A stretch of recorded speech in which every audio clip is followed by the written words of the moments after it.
Listo, ya hemos iniciado. Vale, buena tarde para todos y todas quienes nos acompañan a esta hora a través de los canales institucionales de la Universidad de Antioquia. Les saluda Leandro Sánchez, profesor del Instituto de Filosofía y miembro de la Red Colombiana de Teoría Crítica, a quien también agradecemos como toda su disposición y estructura para la realización de este nuevo ciclo de conferencias, perspectivas críticas de la misma Red Colombiana de Teoría Crítica que hemos iniciado de manera exitosa, diría yo, el año pasado, invitando a algunos académicos destacados de la región, también, digamos, de otros lugares más lejanos y digamos, no integrados al continente o por lo menos a nuestro entorno latinoamericano, pero con los que igualmente hemos establecido pues unos diálogos bastante provechosos.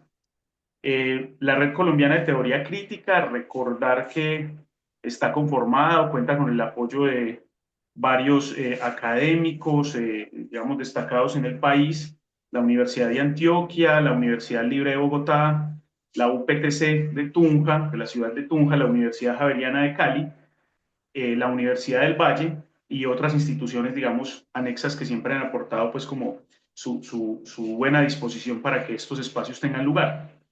El día de hoy, insisto, ya les había dicho, estamos, digamos, arrancando el año con este nuevo ciclo y tenemos como invitado al profesor Esteban Alejandro Juárez de la Universidad Nacional de Córdoba, ¿cierto? Esteban Juárez es doctor en filosofía de esta universidad, de la Universidad Nacional de Córdoba, en Argentina, licenciado en filosofía, licenciado además también en comunicación social y profesor regular tanto en la Facultad de Ciencias de la Comunicación como en la Facultad de Filosofía y Humanidades, ahí en Córdoba. Ha sido también investigador visitante de la Goethe Universität en Frankfurt entre 2008, 2018 perdón, y 2020. Y el día de hoy, pues, nos ha sugerido una presentación bajo el título La promesa que el arte debe incumplir, estética y política en Teodor Adorno, que es, digamos, como un poco uno de los autores con los que el profesor Juárez ha tenido una interacción constante, digamos, a lo largo de su trayectoria. Eh, Decir además que en el último tiempo, el año pasado, bajo el sello editorial U Ediciones, el profesor Juárez ha publicado un libro precisamente sobre la temática que nos va a ofrecer hoy, titulado La promesa quebrada, estética y política en Teodoro Adorno, ¿cierto? Entonces, lo que les propongo para el día de hoy, y saludando una vez más a Esteban, agradeciendo su participación, ¿cierto? Y esperando que entonces sea provechoso lo que logremos hacer el día de hoy. Eh, mmm, Sugerir entonces que una primera parte del espacio estará a cargo de él, donde nos presentará un poco sus perspectivas, sus premisas sobre la idea de la estética adorniana que valga el juego de palabras nos prometerá el día o nos promete para el día de hoy. Y luego tenemos un espacio de interacción con el público asistente, ¿cierto? Podemos formular nuestras preguntas a través del chat, escuchar con atención al profesor y hacia el final entonces esperamos que ese diálogo sea provechoso para todos. Esteban, te saludamos una vez más, te damos la palabra, muchas gracias por haber aceptado nuestra invitación. Bueno, Leandro, muchas gracias. Encantadísimo de estar compartiendo con ustedes esta charla. La verdad es un verdadero honor que me hayan invitado para charlar. La verdad, mm, fantástico. Y agradecerles a todos y a todos los que estén ahí conectados. El deseo de escuchar algo que podría decir yo. Bueno, vamos a ver qué voy a poder decir sobre efectivamente ese tema, Leandro. Me parece que, bueno, ya habíamos charlado de poder hablar sobre algunas visiones sobre Teodoro Adorno, ¿no? Que es todo un tema en sí mismo, pero básicamente me gustaría ponerles algo sobre, me parece que es una definición del arte que siempre me ha parecido extraordinaria, que es esto que vos decías, ¿no? La idea de promesa de felicidad que debe ser quebrada y que es uno de los ejes centrales de su teoría estética, su gran teoría estética. Bueno, así que nada, encantadísimo de estar nuevamente, les digo, de estar aquí y de poder charlar. que espero que sea eso. Expongo algunas ideas como para simplemente, no creo que sea demasiado importante, porque lo que realmente me importa es que podamos discutir algunas cosas sobre Adorno y que pueda yo llevarme ideas de ustedes para poder seguir pensando Adorno, que es, digamos, una fuente, por supuesto, inagotable de posibilidades de pensar hoy, sin duda hoy, ¿no? Eh, Eso digamos, lo sostengo claramente, ¿no? Si a vos te parece, Leandro, vos me dirás cuándo. Yo, si les parece, leo lo que serían básicamente algunas de las ideas que aparecen en este librito, que se llama La promesa de felicidad, que gracias al esfuerzo de una editorial argentina pudimos sacar en una época que ustedes saben, en Argentina es muy complicada, está siendo muy complicada, sobre todo para la vida académica y para la vida intelectual, sobre todo el tema de las finanzas, de la vida intelectual, de esa base material que necesitamos todos para poder desarrollar nuestras actividades. Así que, bueno, ahí van a estar básicamente las ideas. Y, y empiezo entonces a leer. Ustedes me dirán si voy muy rápido, si quieren que paremos, si discutimos, por favor, con plena confianza y con plena libertad, ¿sí? Bien. Efectivamente, como les decía, el texto versa sobre la promesa de felicidad que debe ser incumplida, pero lo que me interesa de la estética de Adorno básicamente no es la estética de sí mismo como filosofía del arte o lo que puede decir sobre el arte, sino los vínculos que se establecen entre estética y vida práctica, principalmente sobre vida política y la vida ética, que me parece que son los grandes temas que uno puede leer Adorno como si hubiesen compartimentos estancos uno de otros, pero que hay una relación muy específica entre ambos y ese básicamente es la temática y el interés por la definición de promesa de felicidad del arte. Entonces, comienzo, el textito que presenté más o menos dice esto. Si bien es conocida para los lectores de Adorno su reticencia a fijar en una definición las determinaciones del objeto, en un significativo y enigmático fragmento de teoría estética, expone una noción que pareciera encerrar lo esencial de su visión del arte. A primera vista, en él Adorno condensaría también la perspectiva utópica de la experiencia estética. En el lenguaje de Henry Weil, de Charles Baudelaire, de Friedrich Nietzsche, Adorno escribe que el arte es promesa de felicidad y añade de inmediato un desplazamiento extraño a sus predecesores, una promesa que se rompe. Aunque esta figura acompaña el pensamiento de Adorno desde su obra temprana, la articulación más detallada se encuentra al final, en su póstuma teoría estética, en la definición del arte como promesa de felicidad quebrada, se tensionan dos formas de pensar el arte y la experiencia estética. En apariencia, ambas formas son discordantes. Por un lado, bajo la sombra de la tradición hegeliana, el arte es concebido por su carácter negativo respecto a la inmediatez de lo existente. Por otro, en consonancia con una famosa formulación acuñada eh, por el novelista francés Stendhal, alberga una promesa de felicidad. Una estética de la negatividad una estética de la negatividad basada en la negación de se da junto a una estética de la promesa, centrada en una lógica afirmativa del cumplimiento. Leandro, ¿me das un segundito, por favor? Que necesito, acá tengo un problemita, acá Vale. que no. Un segundito nada más, perdonen, un segundo.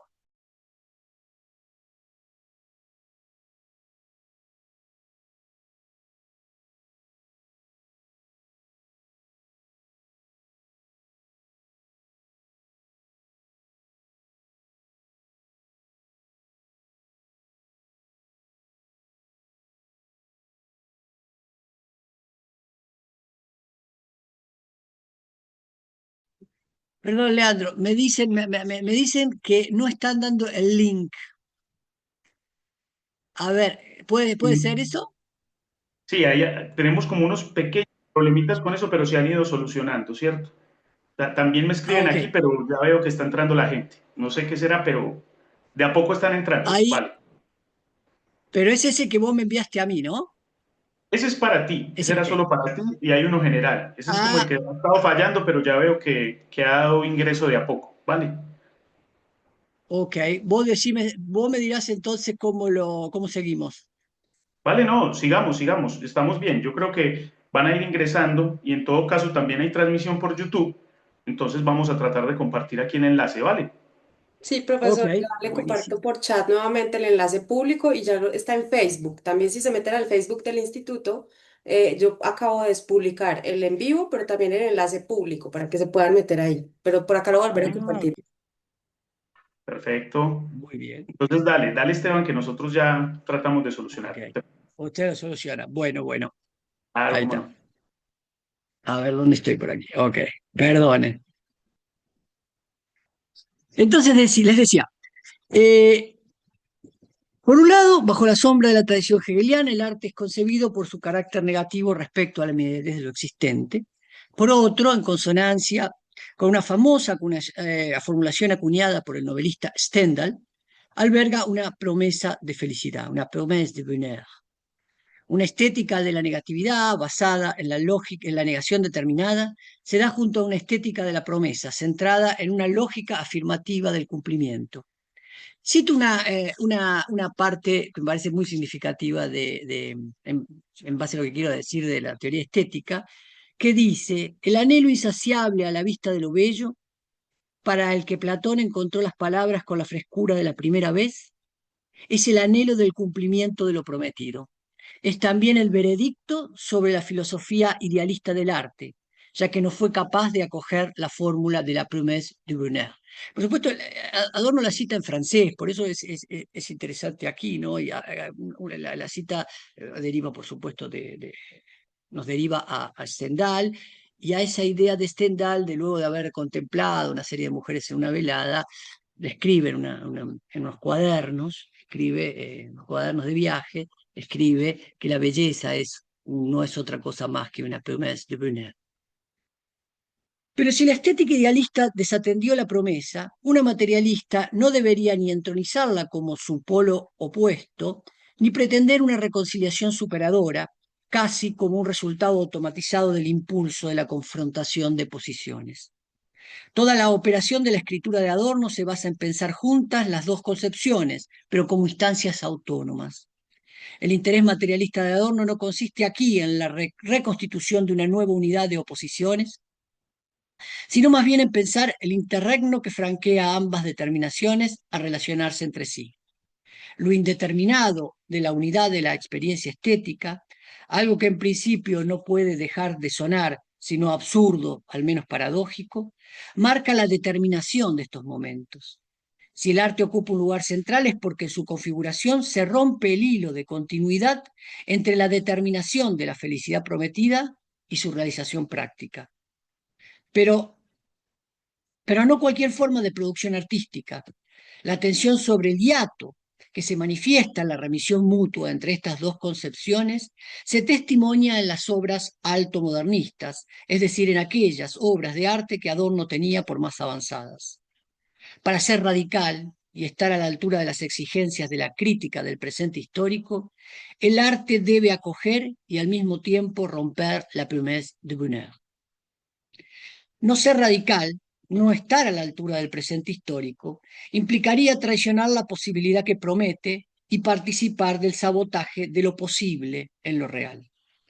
Es en su atención a la brecha, también podría decirse en su atención a la disonancia, en donde se estampa el sello de la modernidad radical del arte, en su núcleo visible, en el acto paradójico de prometer y a la vez de incumplir, está operando la negación determinada de la ideología de la felicidad.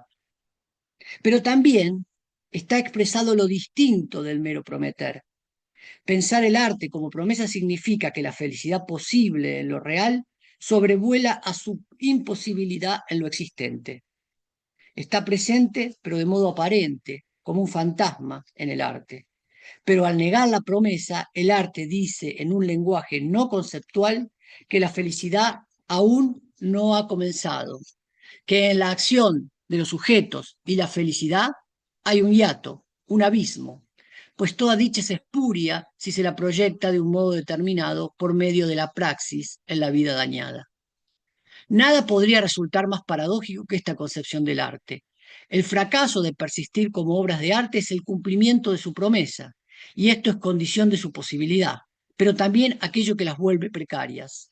Las obras de arte, cada una de las obras de arte, alumbran la posibilidad de realización de lo que ellas no pueden realizar sin suprimirse a sí mismas, el cumplimiento de una felicidad que existe de modo no aparente, fuera de la apariencia. Nos dice Adorno, no hay ninguna obra de arte que no prometa que su contenido de verdad, en la medida en que sólo existe en ella como mera apariencia, se realice y abandone a la obra de arte, al puro envoltorio, como profetizan los grandiosos versos de Mignon.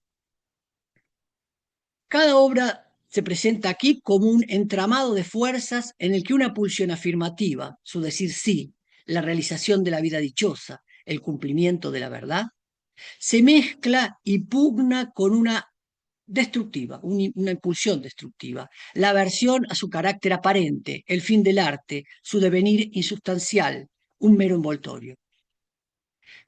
Lo que se sostiene en la apariencia como entramado pulsional, como mezcla de fuerzas en pugna, las obras de arte indican lo que alguna vez prometió cumplir con virulencia praxis política, el poder ser cualitativamente diferente, sin temor ni angustia. De cierto modo, Adorno todavía piensa dentro del espacio, abiertos por los hegelianos de izquierda, de la crítica práctica, aunque su significado, según nos manifiesta desde las primeras páginas de Dialéctica Negativa, se ha desplazado justamente porque se ha dejado pasar su momento de realización práctica.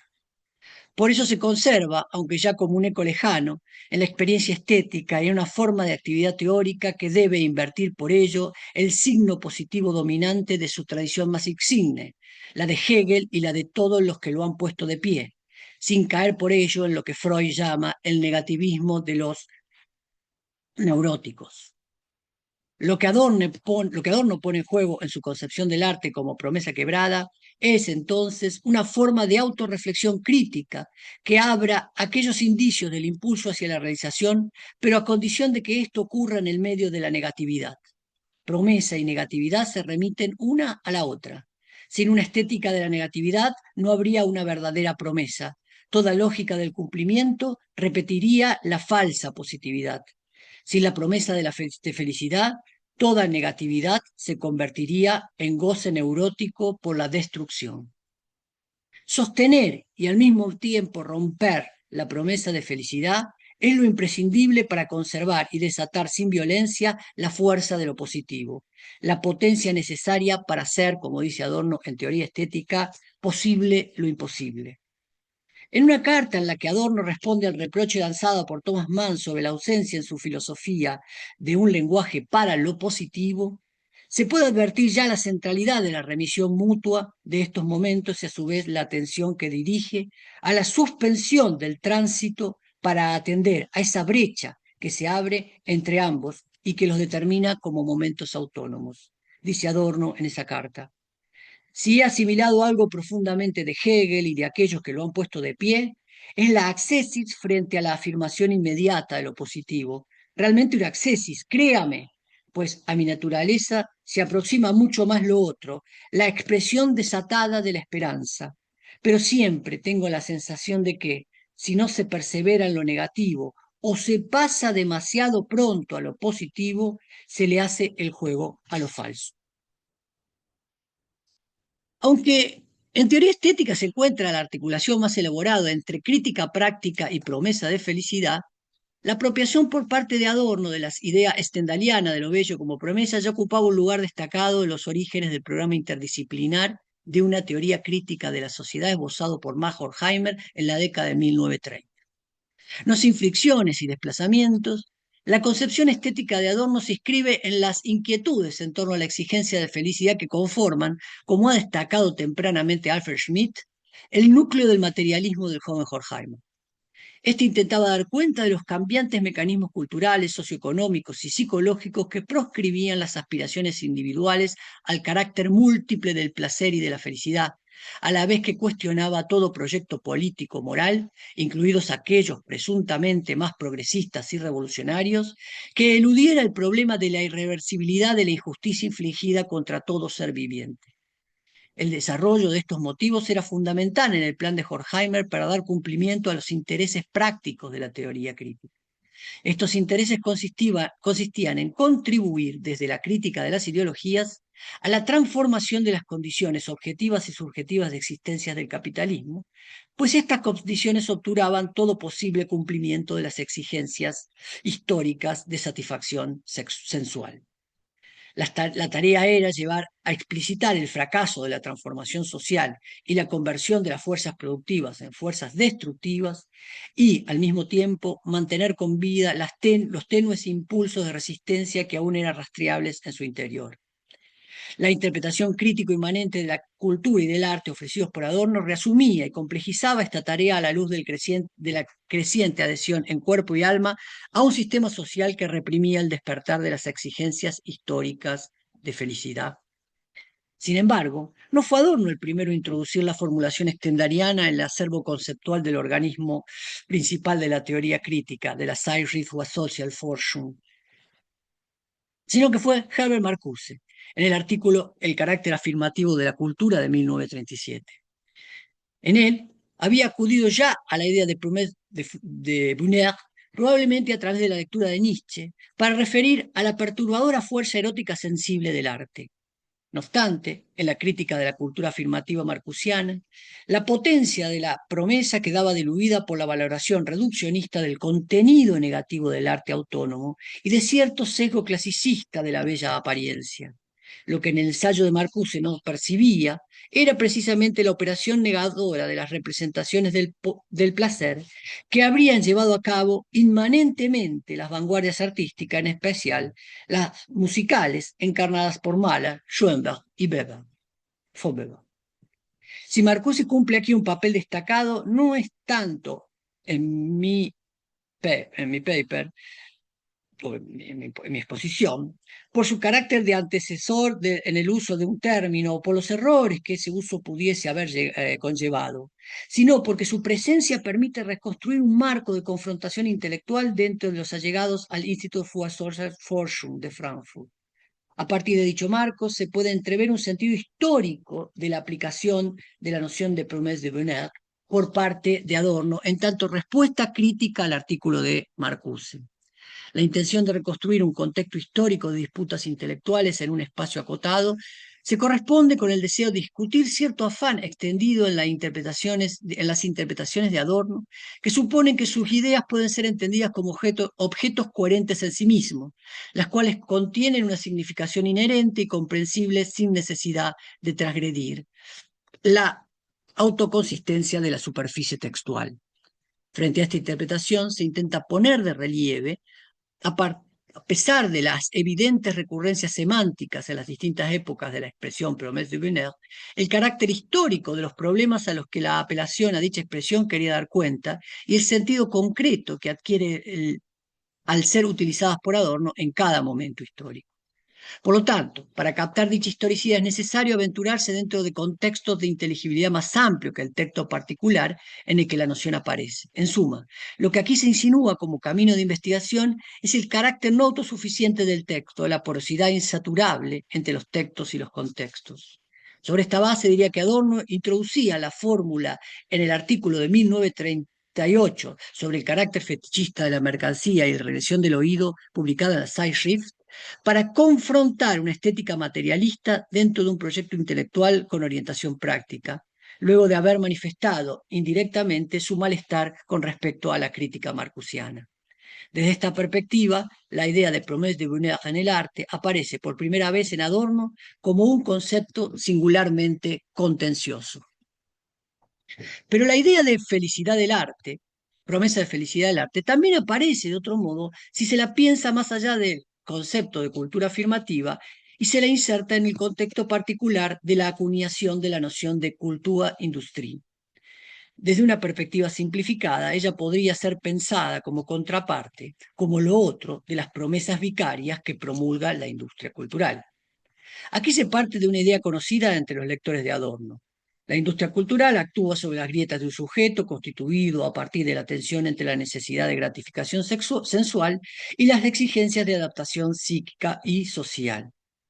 La industria cultural ofrecería entonces pseudo gratificaciones que reproducen la promesa al instante a reprimirla. Más que redimir el deseo dañado, lo compensaría con la satisfacción de placeres sucedáneos. Pero no habría que precipitar a partir de esta idea común una conclusión frecuente en los estudios sobre cultura masiva y comunicación social, que toman la crítica de Adorno al placer promovido por la industria cultural que toman al placer promovido por la industria cultural. Contra cierta interpretación vulgarizada, la crítica de Adorno a las operaciones sobre el cuerpo y la sensualidad de la industria cultural no implican que el placer sensual o erótico haya sido desterrado de los sujetos convertidos en autómatas e identificados sin más con su otro, a lo otro, con su otro polo, a lo otro, con la experiencia estética del arte radical, a la que esos sujetos ya no tienen o no tendrían ningún acceso. Tampoco se sugiere que la industria cultural sea sinónimo del placer absolutamente manipulado. El arte para Adorno no proveería el goce inmediato escamoteado por la industria cultural.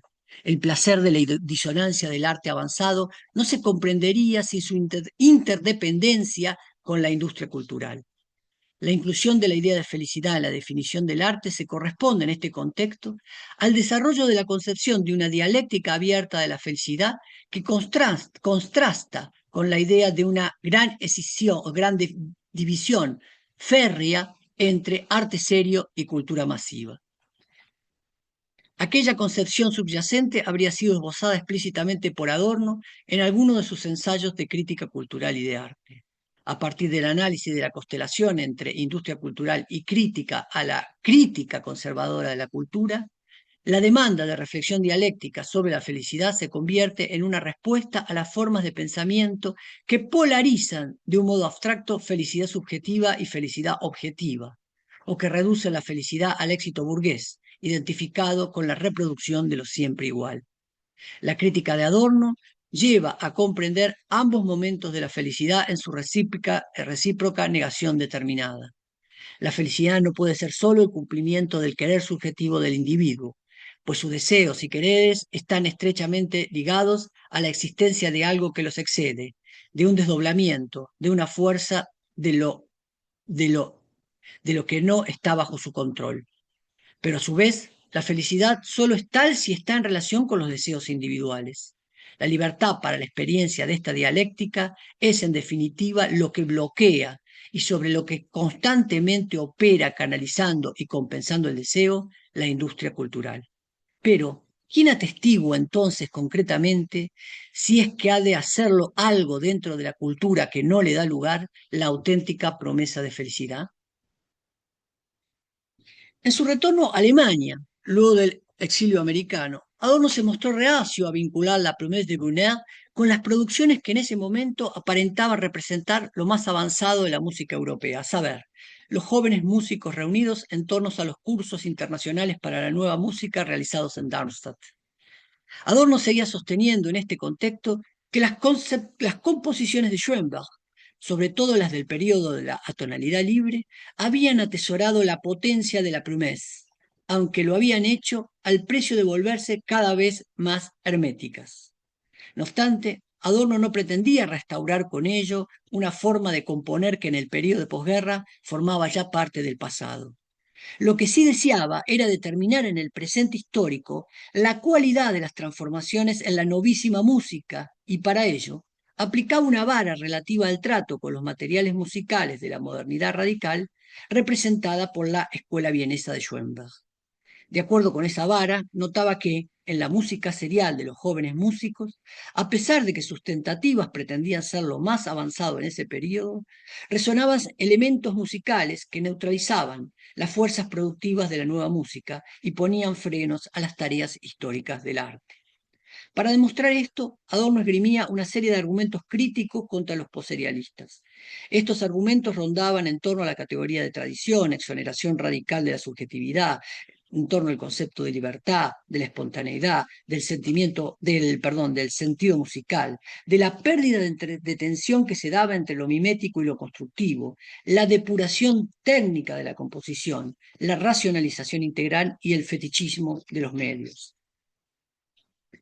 Si bien Adorno revisaría sus posiciones más radicales contra los músicos poserialistas, sobre todo luego de sus discusiones con el crítico musical alemán Heinz Klaus Metzger, y de la escucha más atenta de las obras de John Cage, Pierre Boulez o Karl-Heinz Stockhausen, y les concedería un lugar importante en su programática Musique informelle, él no dejaría de notar que en muchas de sus composiciones se seguía incubando una tendencia hacia el conformismo social y la resignación política.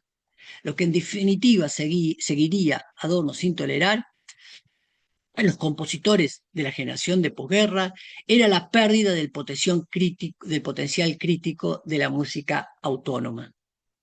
La incomodidad de Adorno con los jóvenes poserialistas chocaba, extrañamente, con la alta valoración artística con la que Adorno había referido al estilo tardío de Schoenberg, Mahler y Beethoven. En su constantemente interrumpido proyecto sobre el estilo tardío, Adorno resaltó siempre uno de los rasgos fundamentales, el retroceso gradual de la apariencia estética. Este rasgo no se correspondía, según Adorno, con la fuerza de expresión de una subjetividad fuerte de los músicos significativos en su edad madura. Más bien ese rasgo denotaba lo contrario. En las composiciones del estilo tardío se enunciaba la tendencia hacia el desmoronamiento de la voluntad expresiva individual. En ellas, la subjetividad se alienaba de la obra y dejaba en suspenso la compulsión subjetiva hacia la integridad lograda de las partes y el todo. Esto significaba el desplazamiento del logro hacia la ruptura de la armonía y la intensificación hasta el extremo de disonancias y polarizaciones. Aunque Adorno no haya avanzado sobre el vínculo de la idea de belleza como promesse de bonheur con el estilo tardío, estas ideas se tocan en él, pues, a través de la intromisión de viejas convenciones y fisuras no resueltas, en el estilo tardío se liberaban las promesas de felicidad de una naturaleza que ya no sería naturaleza reprimida ni naturaleza ciega. En esto se vislumbra, de un modo sorprendente, la puesta en obra de una dialéctica que retrocedía sobre los pasos de su progreso, allí donde husmeaba la violencia contra lo que Adorno llamó luego lo no idéntico. En otras palabras, en el estilo tardío se concretaba el movimiento autorreflexivo de una dialéctica abierta que, con la misma fuerza del sujeto autónomo, lo desbordaba y le ponía un alto a su voluntad como prepotencia soberana, racionalizada, frente a lo no racional, frente a lo heterónomo. En este ejercicio del estilo tardío se cifraba entonces tanto el fracaso como la esperanza atesorada en la promesa de una irrepresentable felicidad sin poder. Si la estética negativa de la promesa adquiría entonces un significativo rol práctico dentro de la teoría crítica, era porque en el horizonte político se percibía una disolución de las posibilidades de la acción liberadora y se condenaba a los individuos a la apatía y a la impotencia, al mismo tiempo que se compelía a esos individuos a toda clase de pseudopraxis. A fines de la década de 1960, ese horizonte político en el que se encontraba la reflexión sobre el arte se imbricaba en un contexto singular de disputas sobre las actividades emprendidas por el movimiento estudiantil de protesta.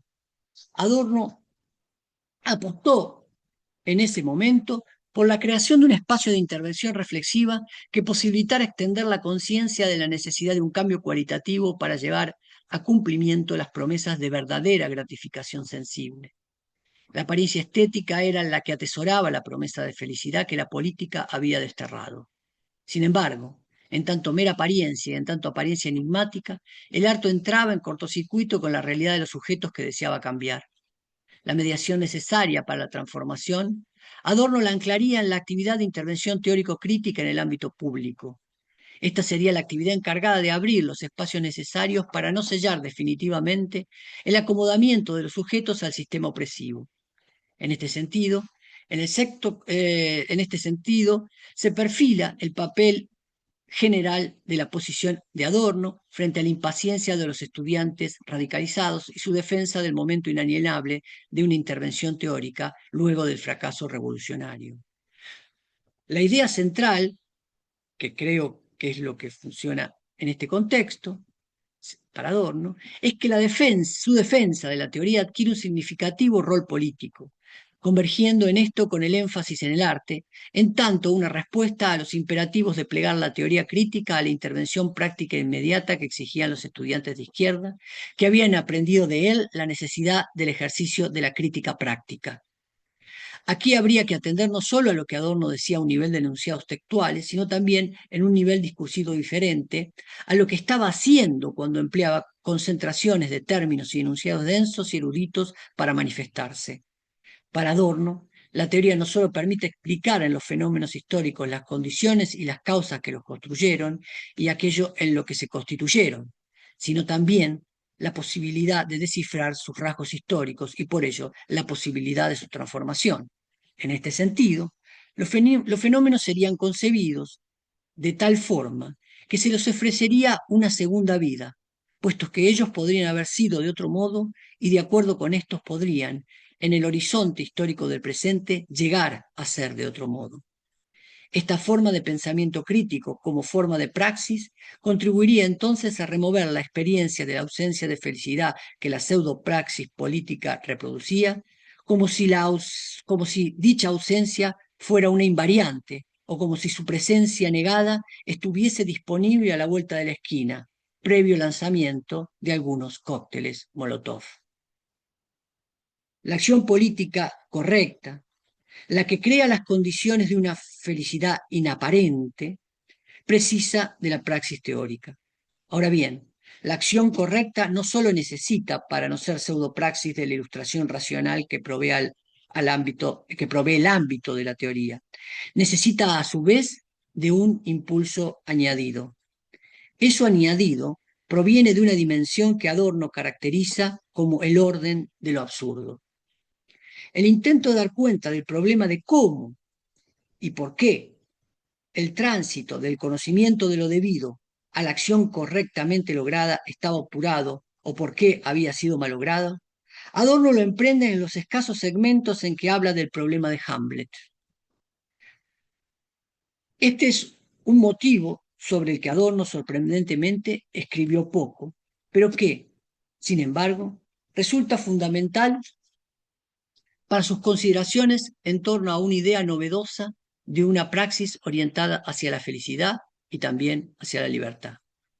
El pensamiento de Hamlet constituye para Adorno un lugar de transiciones malogradas, sobre todo porque allí se devela que del conocimiento acerca de lo que debe hacer, de lo que se le impone objetivamente al personaje, no se siguen de manera inmediata las acciones correctas o justas. Adorno recurre en este punto a la obra de Shakespeare, no como el crítico materialista aferrado al análisis inmanente de la forma literaria, sino como el filósofo de la metacrítica del pensamiento moral que quiere advertir, en un tiempo de impaciencia política, que el paso del conocimiento a la praxis no es ni directo ni simple, que entre felicidad y praxis hay un abismo. Hamlet es, sostiene Adorno ante unos estudiantes poco dispuestos en ese tiempo a escuchar discursos filosóficos densos, el lugar en que las transiciones de una esfera a otra, aunque malogradas, todavía aparecen juntas en su antagonismo. Hamlet también es uno de los lugares en que, aunque de un modo subrepticio, se puede pensar un momento fundamental, somático y racional a la vez, para comprender el paso a la acción política correcta. Para ese momento, Adorno acuña la noción de lo das hinzutretende, lo añadido. Lo añadido es la pieza de resistencia de todo el materialismo de Adorno. Si se pasa por alto este momento, no habría posibilidad de pensar ni la libertad ni el tránsito a una acción política justa que creara las condiciones adecuadas para una vida lograda. Y esto reenvía al arte. Si bien los dominios de la reflexión moral y de la estética proceden con lógicas y contenidos específicos, existe entre ellos una relación analógica que remite a la forma de reflexión que ambas dimensiones proponen con la experiencia de lo añadido.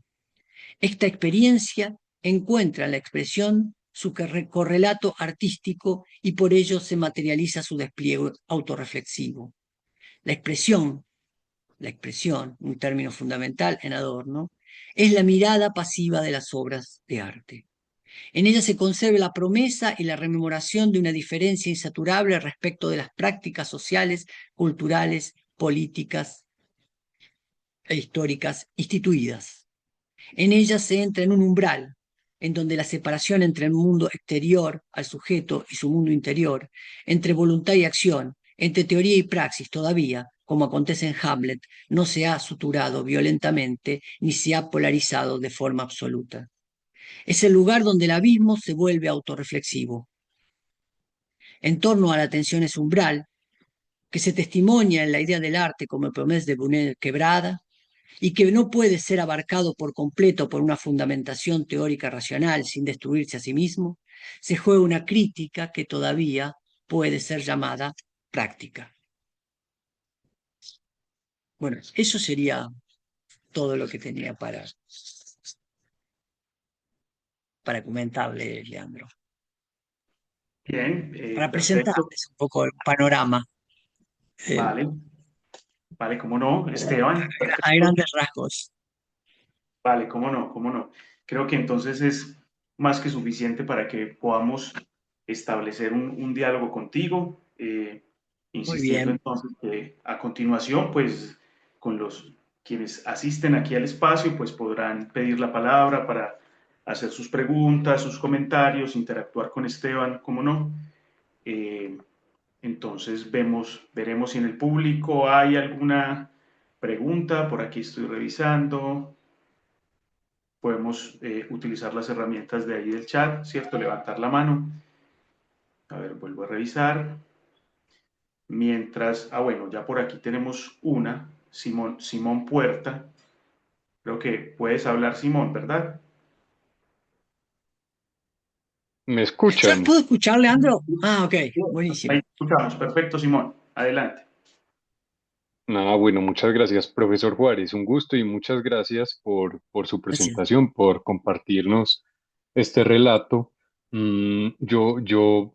A mí la lectura del texto propuesto y lo que usted nos señalaba hoy me trae como muchas inquietudes, me permite muchas asociaciones, pero me quisiera quedar con una que me llamó mucho la atención. Usted habla de aquello a lo que Adorno se refiere como lo añadido que transgrede esa razón práctica kantiana y complejiza lo que sería el plano de la acción moral. Yo le quisiera preguntar a usted en gran sentido, como a modo de conversación, de provocación, si de alguna manera este elemento de lo añadido estaría relacionado también con las reflexiones de Benjamin sobre la historia, porque usted habla de cómo Adorno llega a algunos de estos, digamos, de estos elementos conceptuales para pensar lo añadido en el estudio que hace sobre el trabajo de Benjamin y el Trauerspiel. No sé si habrá unas continuidades. Yo pienso, por ejemplo, puntualmente en la teología, como ese enano escondido bajo la mesa que mueve las piezas de ajedrez, pero no necesariamente reduzco a esta relación la posibilidad de un diálogo, más bien, bueno, de hecho ese plano teológico probablemente será más directo en un Horkheimer, pero no sé acá este tema tan difícil como el mismo Adorno lo expresaba, ¿no? Usted nos señalaba en su texto de lo añadido, de esa mediación particular, cómo dialogaría con esos mismos argumentos de Benjamin que abren muchos de los debates que Adorno va a proponer al respecto.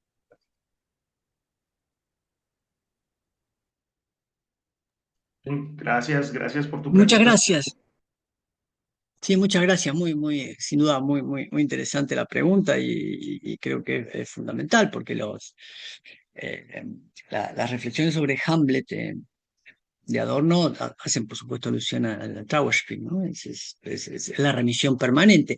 Pero curiosamente, la relación entre Hamlet y el concepto de lo añadido, concepto que creo que es un concepto que Adorno utiliza del ensayo, creo, el ensayo de la negación de Freud, es en el contexto de la discusión, de la discusión con la filosofía práctica moral de Kant.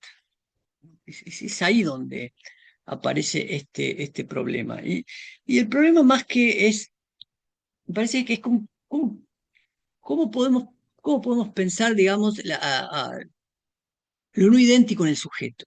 Creo que el concepto de lo añadido viene justamente a pensar eso, ¿no? Es la imposibilidad de pensar una acción política o moral fundada solamente en la voluntad racional de los sujetos como fundamento último, ¿no? Lo añadido es como una especie de no identidad dentro de lo racional. Eh, es decir, es como un elemento. Adorno nunca dice que sea, por ejemplo, un espacio intermedio, es decir, una cosa en el medio entre lo racional y lo sensible, ¿no? Sino que es racional y es somático a la vez. Es racional y es somático a la vez. Eh, es una especie de unidad que no tiene ningún tipo de principio, que no posibilita principios.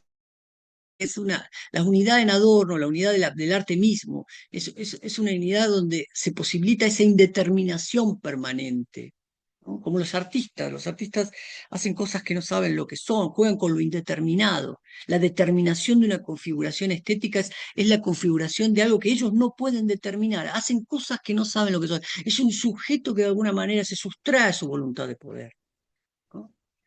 Entonces ahí aparece, me parece, que más que, por supuesto que hay una directa relación o influencia con Benjamin, pero sobre todo creo que la discusión ahí es con la ética racionalista, con Kant, explícitamente es con Kant, ¿no? El problema de Hamlet se toca cuando, sobre todo en las lecciones en las cuales Adorno, ustedes si han leído el textito que me pidió Leandro que les envíe, bueno, ahí ustedes pueden ver cómo surge eso, digamos, el problema de ese surgimiento, el problema de la escisión entre lo racional y lo sensible, entre una voluntad que la voluntad que es lo que posibilita actuar, una voluntad racional, es decir, sin una base sensible, ¿no? Ese es el gran problema de Kant, como fundamentar una ética racional a partir de lo que nos moviliza, que son el ámbito de lo sensible, ¿no? Es decir, debe buscar una especie de sensibilidad extraordinaria, racional, ¿no? Y eso Adorno lo está pensando, y creo que sobre todo, más que Benjamin, creo que el que está actuando ahí es Freud, ¿no? Es Freud. Es decir, ¿qué hay ahí en el origen del juicio? En el juicio racional, cuando emitimos un juicio cognitivo que nos permite pensar, básicamente la idea de sujeto, ¿no? Bueno, me parece que Adorno está pensando, sobre todo, es un pensador no quiero que suene como, no debería sonar, porque hay unas diferencias con todo el problema de los hiatos en la tradición postestructuralista, pero Adorno es el pensador de la no identidad, ¿no? Es decir, es el pensador en el cual ninguna totalidad se puede totalizar en el sentido concreto del término. Debemos pensar la totalidad, pero la totalidad no puede ser eh, totalizada, ¿sí? Es decir, siempre hay un hiato, hay una identidad que es que es el momento de la resistencia, y que es una resistencia que básicamente que Adorno puede llamar material, ¿no? Es- Bien, podemos, por ahí vamos entonces cerrando con la primera. Me imagino, ¿cierto, Esteban? ¿Verdad? Mientras sí, miramos si hay otra intervención con nuestros asistentes, pues yo tengo varias inquietudes, Esteban, entonces voy a formular quizá alguna y muy en función de esto último que dices y de la categoría pues central hasta ahora, que es como la de lo añadido. Si bien has sugerido que no es una suerte de mediación, no es algo que está como puente conectando algo teórico y algo práctico, cierto pensamiento y acción, digamos, insistiendo en este carácter somático, yo también tenía como la inquietud respecto de ese momento bastante inmediato, creo que tú lo llamas espontáneo, me puedo equivocar, que es como una especie de reacción prácticamente, yo no sé si llamarla involuntaria, pero era un poco la idea que me rondaba la cabeza, y es como una especie también de reacción corporal.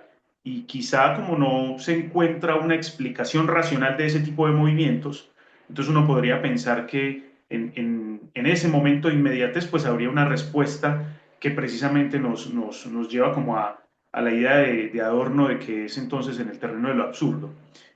Y esto un poco me ponía a pensar en otras dos posibles relaciones. Yo recuerdo mucho también el texto de Benjamin sobre el tacto, sobre la forma en la que Benjamin va a hablar del tacto y el contacto que tenemos con los animales, las formas en las cuales un animal puede ser repelido por nuestra acción, ¿cierto? Por las formas en las cuales puede tener miedo frente a la mano humana, ¿cierto? Si es que se propone acariciarlo, etcétera. Pensaba un poco en esas formulaciones de Benjamin, donde también entonces de parte de los animales hay como una especie de reacción que es absurda, no podemos explicar muy bien. Eh, y dos, pues un poco en la dialéctica de la ilustración hacia el final, en el fragmento sobre la génesis de la estupidez, volviendo sobre, digamos, una cuestión también vinculada a las exploraciones del cuerpo. Adorno y Horkheimer, o bueno, en ese fragmento se plantea una cierta forma en la cual también aparece otro tipo de animal. Ellos hablan, si no estoy mal, de una babosa que suele esconderse cuando ha tenido un contacto violento con el entorno, y que eso lo que crea, según ellos, es como una especie de callo, como algún, ellos dicen una callosidad, una superficie dura, que también empieza entonces o podría ser la posibilidad de aguantar el sufrimiento, el dolor, y que ellos exploran pues también como en términos del control y la dominación, pues que termina firmando una lógica de explotación, qué sé yo. Entonces pensaba como en esos dos posibles escenarios, quizá también como situaciones en donde podría verse algo así como la reacción de lo añadido. Vos también le llamas resistencia, y no sé si se podría encontrar entonces ese tipo de vinculaciones. ¿Cómo lo verías tú? Yo creo que efectivamente lo que hay que pensar es básicamente eso. ¿Cómo podemos pensar juntos esos dos momentos sin que esos dos momentos impliquen necesariamente una superación de esos momentos y que la negación es añadido, lo añadido, lo añadido es lo que va junto a, no es lo contrario de la racionalidad. Digamos, porque el tema es ese, el tema es, la idea es cómo de alguna manera la racionalidad de alguna manera se reflexiona sobre sí misma a partir de su componente añadido. No es como lo otro radical ¿no? Es decir, lo añadido es algo que está añadido al propio proceso reflexivo, ¿no? Creo que lo dice por allí, ¿no? Es el latido, los latidos de la red de la red cogital. Es decir, es salirse para afuera, ¿no? Pero no implica solamente actos irracionales, ¿no? Es lo que posibilita la reflexividad de la misma razón sobre su diferencia. Es lo que posibilita sobre eso que hace que la razón no se establezca, no se fije como racionalidad instrumental, como racionalidad dominante, etc. ¿No? En ese sentido. Por eso es que una cosa no puede ser pensada a la otra, y no es que Adorno está volviendo una especie de, no volviendo, pero por lo menos sosteniendo una especie de racionalismo último de las decisiones, ¿no? Es decir, cayendo en un decisionismo, de hecho, el problema es que no se lo identifica con Carl Schmitt. Si ustedes leen las lecciones sobre la crítica de la razón práctica, sobre la razón práctica de Kant, van a ver que es una de las pocas veces que Adorno cita a Carl Schmitt. No está diciendo eso, no le quiere ceder ningún terreno al irracionalismo con esta idea de lo das Hinzutreten, ¿no?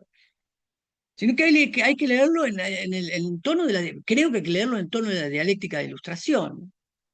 Es decir, es un proceso de autorreflexión de la razón sobre sí, sobre sus propios límites, sobre la complicidad con justamente la pérdida o el olvido del momento añadido, ¿no? Que es Kant. Sin duda, le parecería que ahí está Kant, eh, que el problema se ha fundado ahí en Kant, aunque por supuesto para Adorno Kant no era, sino que era ahí donde estaban los hiatos, era lo interesante Kant, ¿no? Justamente donde estaban esos momentos paradójicos, donde estaban esos momentos en que la cosa no cerraba, donde Kant era realmente interesante, ¿no? Pero, pero para pensar esto, para pensar por qué actuamos, no actuamos de una manera en la cual hay un fundamento racional que podemos basarnos en leyes deseadas por todos, digamos, o una especie de consenso racional.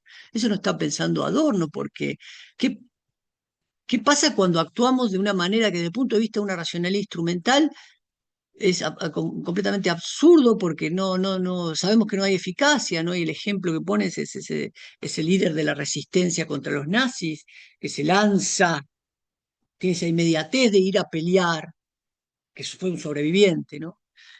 Pero que tuvo esa inmediatez y en la cual era una especie de suicidio desde el punto de vista de la razón. Bueno, ¿qué es lo que nos lleva a actuar? ¿No? Entonces, qué es lo que nos motoriza a actuar? Es una teoría racional que explica el mundo y que la seguimos, ¿no? Por supuesto que Adorno no está pensando eso, pero tampoco es el momento decisionista. Es decir, Adorno alude aquí a Hamlet y sabe que Hamlet en su momento de irracionalidad es una especie de salvaje que mata lo que hay a diestra y siniestra, ¿no? Que tira espoletazos por todos lados, de cosas, mata, asesina con una frialdad que podría ser comparable con su descripción de Homero y la frialdad la frialdad perdón, de la Odisea, ¿no? Que se desempeña ahí, es decir, la formación del sujeto burgués, la protohistoria del sujeto burgués, uva que existe. Entonces, eh, lo que me parece interesante ahí es como tratar de pensar, cómo Adorno piensa juntos estas ideas, pero lo que piensa es básicamente cómo esos momentos de autonomía necesitan de la reflexión con su otro y la negación con su otro, pero sin que eso sea lo que sea básicamente la esencia de la dialéctica negativa, sin que haya un predominio de lo que él llama negación de la negación como crítica positiva, como negación positiva, ¿no? El paso a otra cosa que subiría. Lo que nos interesa es ver esos hiatos, esos quiebres, es decir, esa no identidad que se produce cuando algo se piensa junto a otra cosa, ¿no? Eh, y vuelvo a Benjamin, es decir, esto está presente en la exposición de la filosofía de Benjamin, que tiene muchísimo que ver con, con Adorno, por supuesto, sabemos todas las discusiones que tuvieron, pero que Adorno no por ello lleva a una idea de que la exposición filosófica es un montaje. No, necesitamos el concepto, es el concepto el que tiene la tarea de ir más allá del mismo. No podemos renunciar al concepto, es decir, necesitamos imágenes dialécticas, el montaje la constelación es importante, pero no podemos prescindir del concepto en la reflexión filosófica, ¿no? Es decir, es el mismo concepto el que de alguna manera se niega a sí mismo en su tarea. Bien, bien.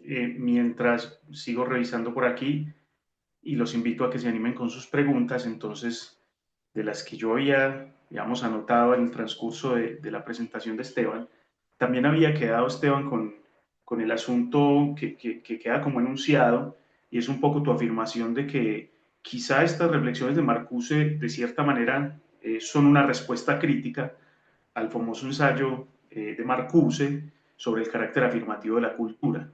Entonces, ¿en qué otros argumentos podés, digamos, sustentar esa afirmación?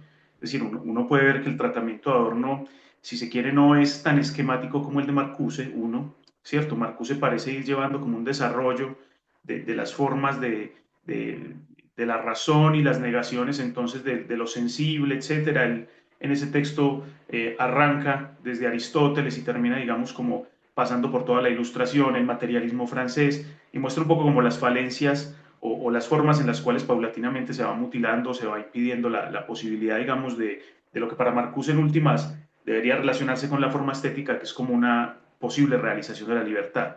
¿En qué sentido es entonces esta reflexión de Adorno una respuesta a esa tendencia de Marcuse? Por supuesto que en los artículos, por eso decía, me parece que hay una cuestión de una de viejas formas de encarar los textos de mi, de mi propia formación, ¿no? Siempre de esta cuestión de leer los grandes textos, etcétera. No, uno lo puede sacar a partir de, por ejemplo, de las cartas que escribía, ¿no? Es decir, a Adorno le molestaba muchísimo el texto de Marcuse. Eso primera cuestión, uno podría decir, bueno, psicológicamente habría una cuestión, pero no es solamente psicológico, es decir, esas cartas y el malestar de Adorno con Marcuse, que se podía deber a muchas cosas, qué sé yo. Birnbaum nos cuenta que Adorno estaba, de alguna manera, estaba preocupado porque estaba por, por robar el papel de acompañante de Horkheimer en la producción de una lógica dialéctica, ¿no? Eso es una cuestión psicológica. No, no, Adorno consideraba, y esto también Benjamin, ¿no? Que el texto el texto el texto era malo, era un mal texto, digamos, era una reducción de la crítica de las ideologías al arte. Eh, y el problema que tenía es que Marcuse lo había valorado, perdón, que Horkheimer lo había valorado muy bien. Entonces, ¿cómo hacer para no quedar tan mal parado? Entonces aparece, yo lo que veo es que aparece esa idea, en los dos textos aparecen en épocas muy cercanas, con cartas que se están conociendo muy bien, donde está la cuestión de la constitución de una estética materialista en el instituto, se están escribiendo, donde aparece también ciertas críticas de Adorno, no solo a Brecht y a la discusión con Benjamin, sino que aparece esta idea esta idea de promesse de Brunner en los dos textos, y estas preocupaciones que afectan a alguna cuestión, digamos, de lógica interna del instituto, ¿no? Entonces lo que lo veo es que ahí el sentido de la promesa deberíamos leerla también en otro sentido, ¿no? En términos de historia intelectual. Es decir, la primera parte que yo ahí me interesaba una cuestión que podríamos llamar más de la lógica, de la lógica en la cual se despliega un concepto en un texto, ¿no? Y qué podemos deducir, etcétera, etcétera. Pero en esa parte me interesó más otra cosa, ¿no? Obviamente que no responden a épocas iguales de mi vida, pero a mí me interesaba ver básicamente eso, ¿no? Y entonces no sé si, no sé si las tuvieron presentes esas cartas, pero Adorno dice, bueno, esto es este señor, este chico Marcuse, lo trata así, ¿no? Era más grande que él, este chico Marcuse, que bueno, está enojado con su maestro de escuela, entonces considera que el arte es todo una especie de compensación, etcétera, etcétera, etcétera, y lo trata, dice cosas así como muy violentas, se la dice a él y se dice carta a Horkheimer, sobre todo donde habla de manera más violenta es en las cartas a Benjamin, ¿no? Y Benjamin también dice, sí, estoy de acuerdo con usted, me parece esto. Eso es un punto de vista en lo que quería decir. Bueno, los textos también de alguna manera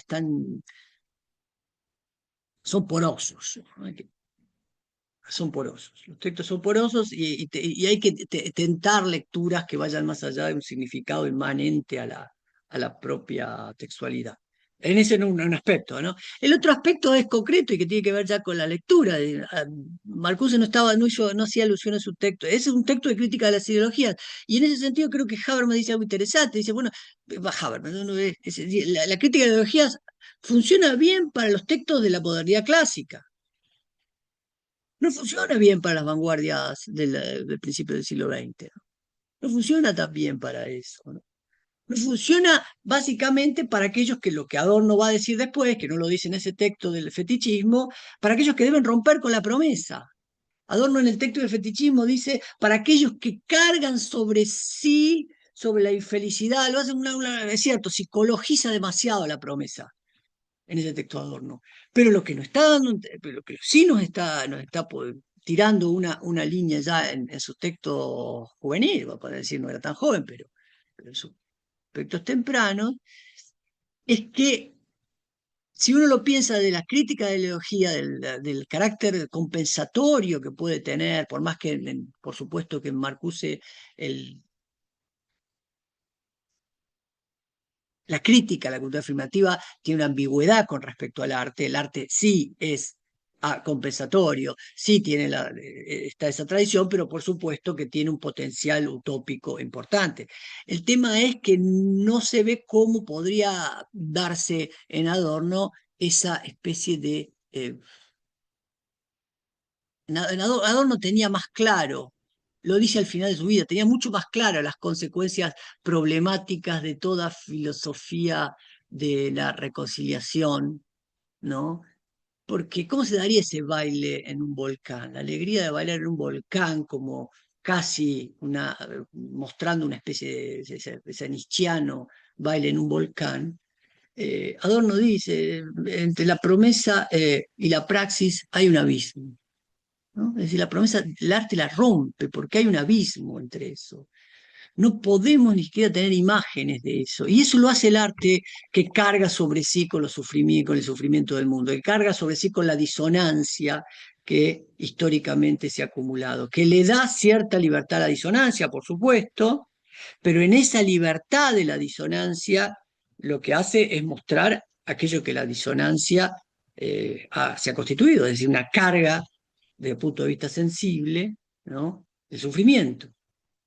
Eh, en ese sentido, las críticas creo que le hacen, ¿no? Es decir, no tenía en cuenta el carácter, pensando en Benjamin, el carácter mortificador que tiene el arte, ¿no? No tenía en cuenta no tenía en cuenta las vanguardias musicales, por ejemplo, Marcuse, no conocía a Marcuse, se había dedicado básicamente a la cuestión de la literatura y de la literatura moderna que podemos llamar clásica.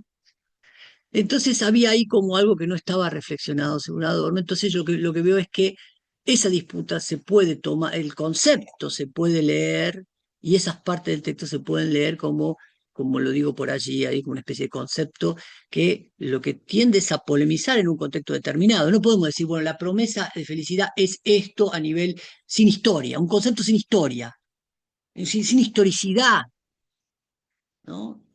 Como traté de mostrarles, el concepto de promesa se utiliza, tiene significado, sí, podemos hacer una especie de sistematización del concepto, sí, pero que es muy interesante también ver la historicidad de ese concepto, de cómo se juega en el ámbito de las discusiones intelectuales también.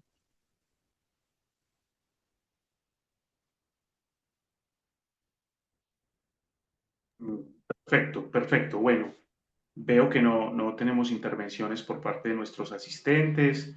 Mientras siguen pensando, yo quisiera aprovechar mucho a Esteban. Entonces, formulo una segunda, quizá derivada de esta primera. Digamos, en mi trabajo con Marcuse, yo tuve como un momento también de quizá revisar esta polémica, también de revisar algunas de las cartas que mencionas. Y es cierto que más allá de una cuestión, digamos, personalista, psicologizada, caprichosa, digamos, hay un contrapunto fuerte que incluso hace que Marcuse tenga que revisar su propio ensayo mucho tiempo después. Y en medio de esas cosas, pues nosotros hemos tenido a finales de los 90, principios de los 2000, digamos, un trabajo de redescubrimiento de algunas cosas de Marcuse, y aparece en Marcuse otra vez este asunto de la promesa de bienestar, promesa de felicidad, de Stendhal, asociada a otro modelo literario que es el de Marcel Proust, y Marcuse, digamos, eh, ya con Adorno, pues no entre nosotros, eh, dice que se trata de pensar esa promesa de felicidad. Me voy a atrever un poco de pronto a jugar con tu propia tesis, Esteban. No sé si debe permanecer no cumplida o en todo caso aplazada. Y dice Marcuse que en su lectura de En búsqueda del tiempo perdido, pues lo que se da cuenta es que se trata de pensar la felicidad de una manera negativa y que cada momento en el cual se llena de contenido ese estadio de dicha, de bienestar, de felicidad, pues entonces hay como una tendencia hacia la afirmación de la ideología, ¿cierto? Entonces, cuando Marcuse termina diciendo que la felicidad tiene que pensarse en términos negativos, que es la única que se nos permite para nuestro tiempo, quizá ya hay, no sé si una ruptura, pero por lo menos una cualificación de esos primeros argumentos. Entonces, no sé si de pronto también has tenido la oportunidad de revisar ese contexto o en todo caso también en las lecturas que ha hecho Adorno sobre Proust.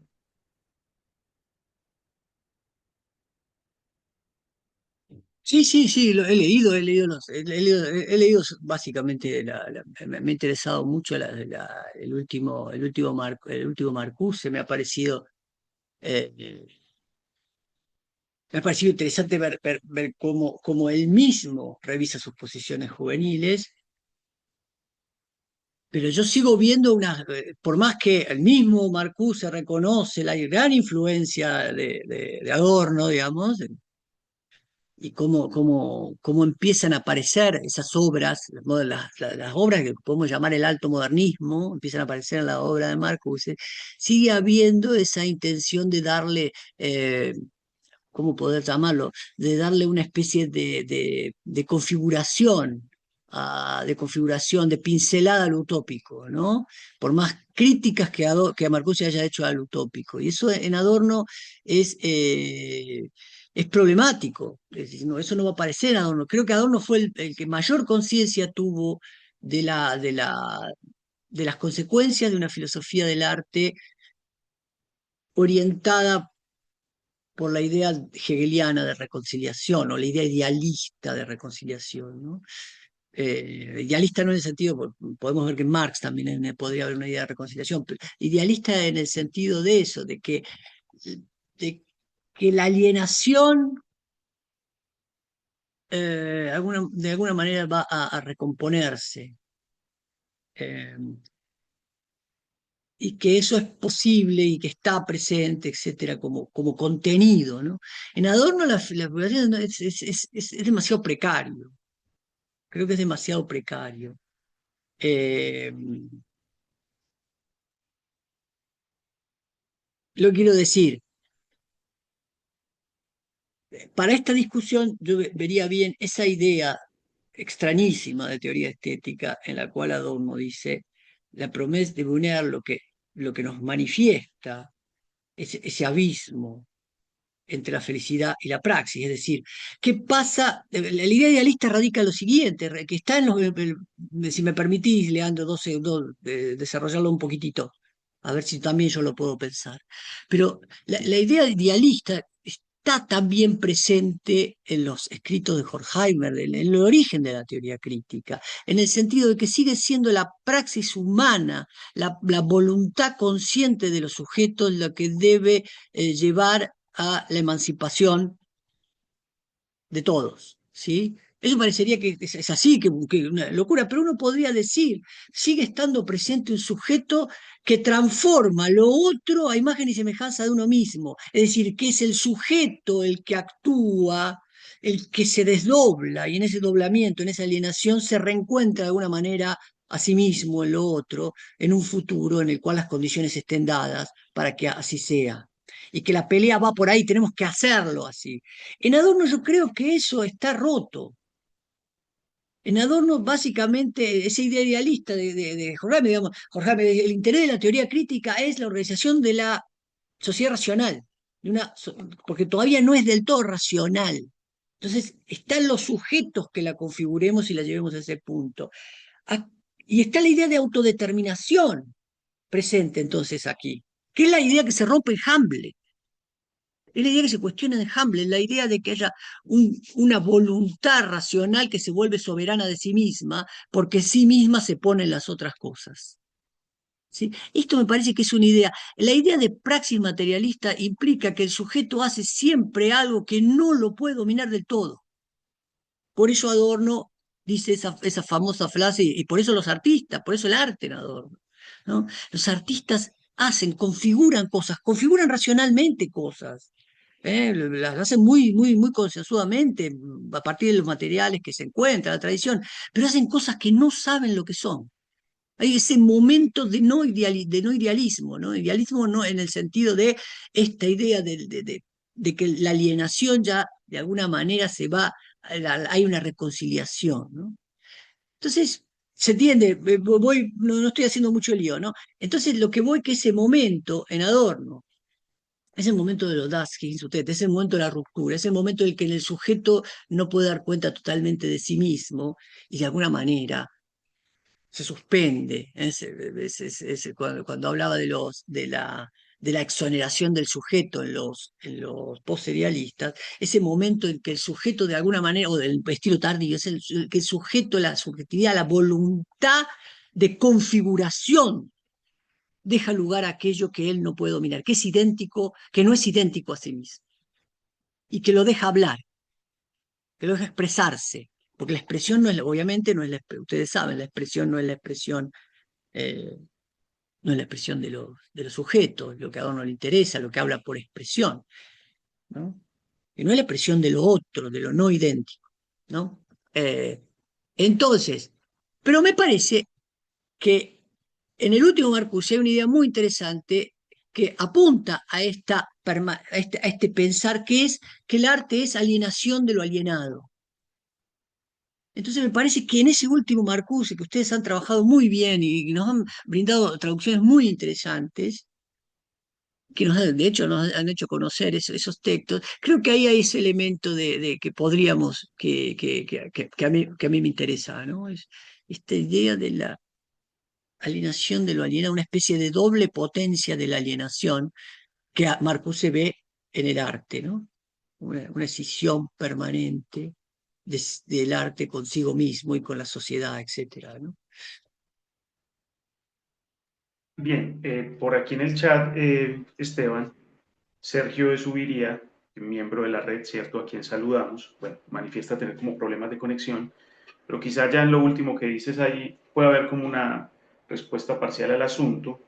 Dice él que este último Marcuse precisamente es donde podemos ver que hay que la condición de la promesa de felicidad sigue estando quebrantada o quizá eso es lo que conduce a este momento digamos, de afirmar que la obra de arte o más bien la forma estética, es la que dice Marcuse, debe insistir en estar ajena o alienada a las lógicas, digamos, de los propósitos, en todo caso, pues para la exploración que él tiene hacia el final de los propósitos políticos del arte, cree que eso es un gran problema, que es un poco ideologizar el arte.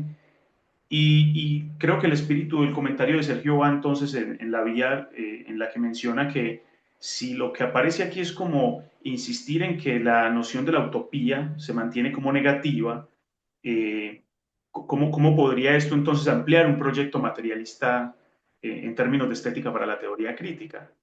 Porque, no sé, pues nosotros en las últimas renovaciones hemos tenido, qué sé yo, lo de Menke, muy del lado benjaminiano, muy de volver, digamos, al análisis de las consideraciones estéticas en Grecia, pero un poco se nos pierde entonces ese talante que de todas maneras en la discusión, y yo creo que también es muy claro en lo que nos presentaste con Hamlet, sigue estando como en términos de una preocupación política. Incluso dices que desde el origen de la teoría crítica con Horkheimer, o de la forma en la cual se presenta como en cierto carácter programático, ya hay como una especie de consideración sobre la praxis tendiente pues a la transformación de las condiciones de existencia. Entonces, ¿cómo ampliar ese marco, si, según le entiendo a Sergio, de un proyecto, un posible proyecto de estética materialista en la teoría crítica? ¿Qué se te ocurre frente a eso? Pero básicamente, si por materialismo entendemos eso, yo llamaría, si entendemos por un proyecto de teoría crítica materialista, una teoría que se base en lo que es lo voy a llamar así, y ya que aludiste a Christopher Menke, debía decir, no puedo más que eh, em, explicitar mi deuda con Christopher Menke. Yo diría que es el proyecto de una crítica reticente, ¿no? Es un proyecto de una crítica a la cual los sujetos ya no pueden proyectar. Es decir, eso ha fracasado. Es decir, nosotros debemos reflexionar sobre nuestro propio fracaso. Es decir, es la crítica la que reflexiona sobre sí mismo y sobre su propio fracaso. Eso por un lado, eso lo veo a nivel técnico. Yo diría, debemos pensar seriamente, sobre todo en un contexto en el cual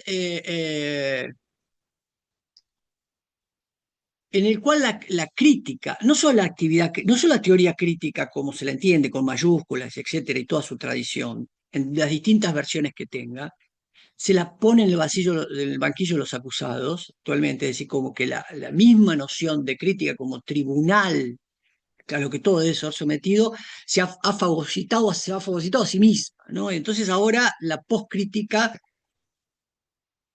cuestiona esta especie de conversión de la vida en una vida total de derecha, ¿sí? Donde incorpora cómo ha incorporado esa vida también la misma tradición crítica, ¿no? En ese momento yo diría lo único que podemos hacer es volver sobre nuestro propio fracaso, porque es el fracaso no porque sea nuestro, como si fuésemos un grupo, los teóricos críticos o un grupito diferente de los otros, no, no para nada, sino debemos reflexionar básicamente sobre el proceso de nuestro propio uso de la razón en esa simple tradición. Pero la crítica es reticente de sí misma, es decir, es reticente. Es ahí, es justamente eso, es pensar en el momento de lo añadido, el momento en que lo que hace que la crítica no pueda cerrarse sobre sí misma, se vuelve crítica de sí misma, pero que no puede caer solamente en ese gusto por la negación, ¿no? Es decir, la crítica. Bueno, y me parece que ese es un momento importante para yo lo diría claramente, la crítica no puede pasar rápidamente al bando de los buenos. Y en ese mismo sentido, delimitar el lugar en el cual están los malos. Es decir, si hoy es un momento importante en el sentido de que se ha pensado, la poscrítica es el abandono de todo un proyecto que no solamente tiene que ver con la concepción de posmodernidad, ¿no? Para nada, actualmente creo que el concepto es el de poscrítica, de un lugar de la crítica que va hacia otro lado, donde se deja de pensar en el ámbito de la crítica literaria, en el ámbito de la justicia, etcétera, etcétera, esa idea de la posibilidad de la racionalidad crítica de pensarse sobre sí misma, ¿no? Bueno, en ese contexto creo que la crítica debe pensar también eso que se le atribuye y que debe ser reticente para consigo misma, ¿no? Eh, en ese sentido, yo creo que ese es el proyecto más democrático que podemos ofrecer a aquellos que pensamos estos temas en una línea adorniana. Eh, Y por supuesto eso implica la crítica también, no es que se deshace la crítica inmanente, de la crítica de economía política, etcétera, etcétera, ¿no? Pero es ese momento que me parece y que Christopher Mencken nos da muchísimo material para seguir pensando esta idea de crítica que yo llamaría reticente, ¿no? Eh, Sí, ¿no? pero la Perfecto. pregunta sería la pregunta no en última instancia sería si la teoría tiene que darle consejos al resto, ¿no? Ese sería No, como el no, problema. En el no, sentido de no, no. marcar una orientación de una. Yo diría que eso ha fracasado. Que Adorno era claramente. Si uno se pone a ver. A- si la teoría debe dar orientaciones,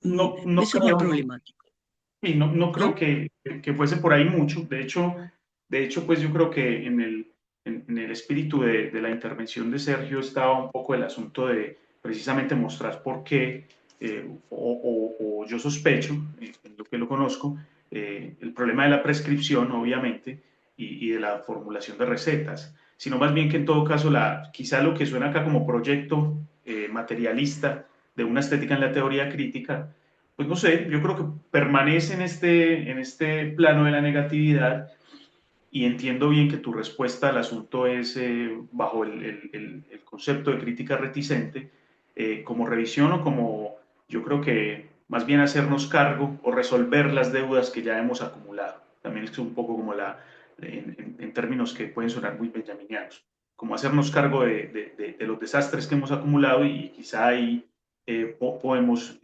empezar a resolver algo, no sé, ni siquiera me atrevo a decir que sería un momento de resolver, pero algo así hay. Bueno, no sé si en el público hay alguna otra pregunta, Mm. no Es veo por aquí interesante.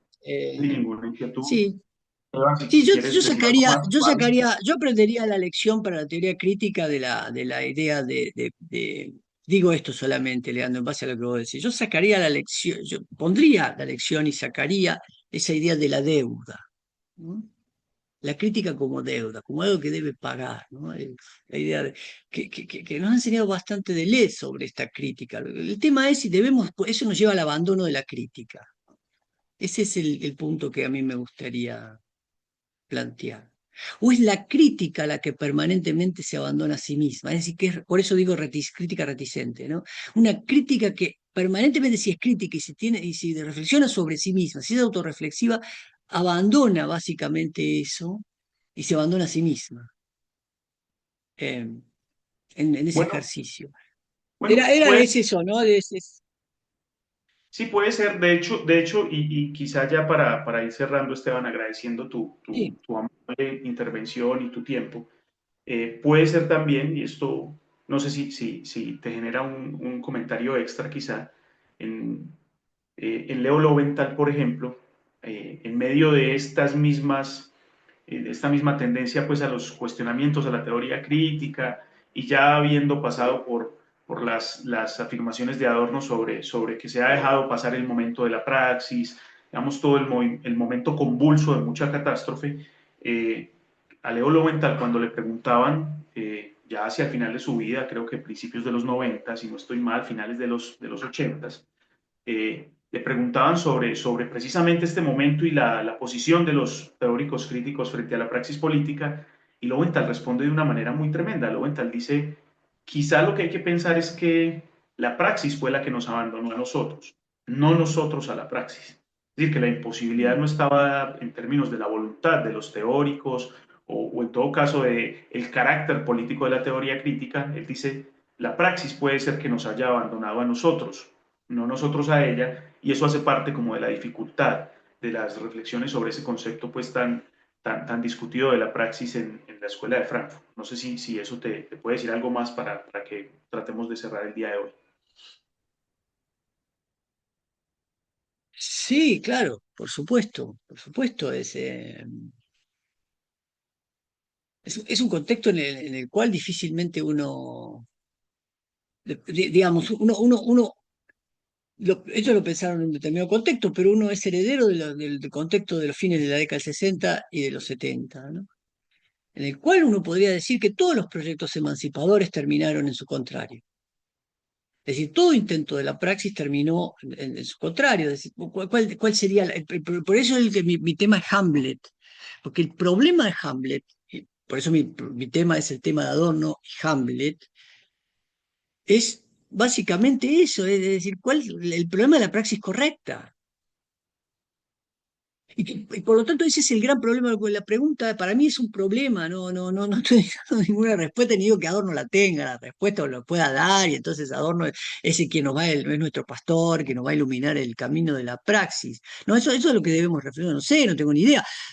Lo debemos reflexionar nosotros, pero sí lo que podemos, lo que no podemos no hacer es pensar básicamente en si el camino es el abandono es el abandono de la crítica, ¿no? Es decir, crítica, la teoría crítica ya fue en ese sentido. Me parece que hay elementos de la teoría crítica, y sobre todo en Adorno, que nos posibilitan seguir por lo menos desarrollando esta idea de autorreflexividad de la propia razón, no en términos idealistas, ¿no? En el sentido que la razón se va a descubrir a sí misma en algún momento, sino en el sentido de esa no identidad que la razón tiene consigo misma,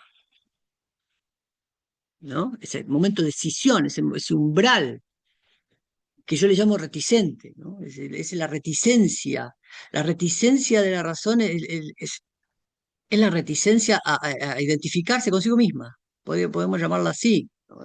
Es decir, si no mostrar permanentemente que el proceso racional aparece una diferencia que es constitutiva, produce una diferencia consigo misma, esa razón, que hace, por ejemplo, que es central en Adorno con el momento del añadido, ¿no? Es la diferencia de la razón en su propio despliegue, ¿no? Que Kant ha olvidado. Y que actúa, no es que Kant lo dejó de lado, actúa, está presente, ¿no? en eso, ¿no? Es formas de distintos tipos de represiones, etcétera, en otro tipo de manifestaciones. Me parece que es ahí, es decir, bueno, implica, por lo tanto, hacernos cargo de nuestra propia tradición, de nuestra propia tradición, que nuestra propia tradición que es el abandono de que centrarnos en la teoría. No, nuestra tradición es latinoamericano, que estamos pensando en un contexto que discutimos con otros, que tenemos que discutir, que debemos criticar, otras concepciones acerca de esa orientación. Y estamos en un momento complicado como para dejar esta tarea abierta, ¿no? Es decir, nos tenemos que poner cada vez más serios en esta idea de pensar en cuán democrático podría ser el uso de la crítica. Bien, vale.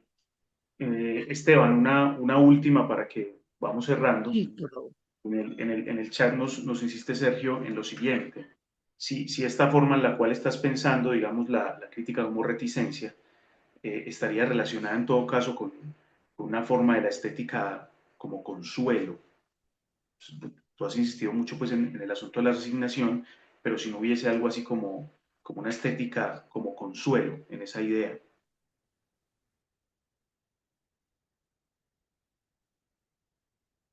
En principio, tendría que ver cómo se desarrolla más esa idea. En principio, yo diría es básicamente lo contrario, ¿no? Es decir, una crítica reticente es una crítica que, desde el punto de vista de la crítica estética, es una crítica que no se detiene ante nada, no se consuela absolutamente con nada. Eh, no se consuela con nada. Por supuesto que no consolarse con nada no quiere decir que la crítica se vuelva una especie de autómata. Es decir, la crítica por la misma impulso de destrucción, para usar el término de Freud, ¿no? Eh, no, quiere decir, me parece que ese es el punto de buscar en toda determinación de la voluntad ese momento de indeterminación que no podemos dominar. Y que eso hace que estén las posibilidades abiertas a una experiencia mucho más amplia, mucho más democrática de nuestra relación con los otros y con el mundo. Es el momento de lo no idéntico, es decir, es la resistencia por eso es materialista, por la resistencia que las mismas cosas y los otros imponen ante nuestra voluntad racional. Esa es la reticencia. Adorno Mínimo Horario lo llama el momento idiosincrásico, el momento de idiosincrasia, el momento en el cual el gusto, Adorno lo llama como una cuestión de gusto, ¿no? Del juicio de gusto, haciendo alusión a la crítica de la facultad de juzgar de Kant. El gusto se vuelve contra sí mismo, ya no se tolera a sí mismo. Se vuelve intolerante, se vuelve intolerante contra sí misma. Bueno, estamos en ese momento, me parece. Me parece que ese es el momento teórico desde una perspectiva muy limitada, que es la mía, ¿no? Estamos en un momento complicadísimo, mucho más amplio que lo que acabo de decir. Estamos en un momento muy complejo, los países latinoamericanos, pero no solo los países latinoamericanos. Pero bueno, una pequeña reflexión es que estamos en ese momento en que, que se proclama, ¿no? Usted lo conoce, se ha proclamado y que tenemos que entender que ese es el abandono de la crítica. Bueno, me parece que ese abandono de la crítica debe interpelar a todos aquellos que nos hemos formado en la tradición de la teoría, que más o menos nos hemos formado en la tradición de la crítica, de la teoría crítica. Vale, bueno, pues sí, pues no sé, queda la invitación. Agradecemos nuevamente, súper agradecidos, profundamente agradecidos con tu tiempo, con tu buena disposición. Creo que el espacio ha cumplido entonces con lo que nos proponíamos. Insistimos y recordamos que ha sido gestionado por la Red de Teoría Crítica, la Universidad de Antioquia, y que este material pues será alojado en nuestro canal de YouTube para que lo consultemos después, para que lo utilicemos como material de indagación posterior. A Esteban, entonces lo despedimos sin antes decir que ojalá podamos tener otro encuentro, quizá Vale. en algún momento, no solo a través de estos medios, sino también, digamos, en presencia de su persona. Y bueno, veremos en qué dinámicas nos sigue, a qué dinámicas nos sigue invitando la red de teoría crítica. A los asistentes, muchas gracias también por estar conectados aquí durante este tiempo, por poder, digamos, elevar sus inquietudes a Esteban. Y bueno, hasta una próxima, entonces. Les agradecemos un montón. Esteban. Bueno, muchas gracias, el agradecido de nuevo soy yo. Gracias, bueno, disculpen por haber hablado tanto y mil perdones por eso, pero sumamente agradecido, sumamente interesante el espacio. Ya les digo, no lo digo eh, para nada para congraciarme, sino que me parece que están haciendo un trabajo maravilloso desde la editorial, desde sus trabajos, etcétera. Me parece muy bueno, muy productivo, no solo para la teoría crítica, sino para el ámbito, para todo el ámbito académico, intelectual, y no solo intelectual y académico. Así que espero que esto sea simplemente el comienzo de una interacción. Sí, es cierto, efectivamente, más corporal. ¿No? Hay que añadir, hay que pensarlo añadido a lo virtual.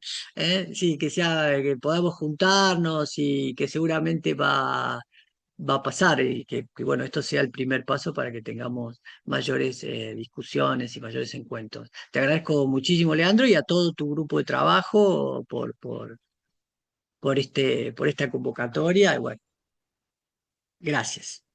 Bien, bueno, entonces hasta una próxima. Nos despedimos.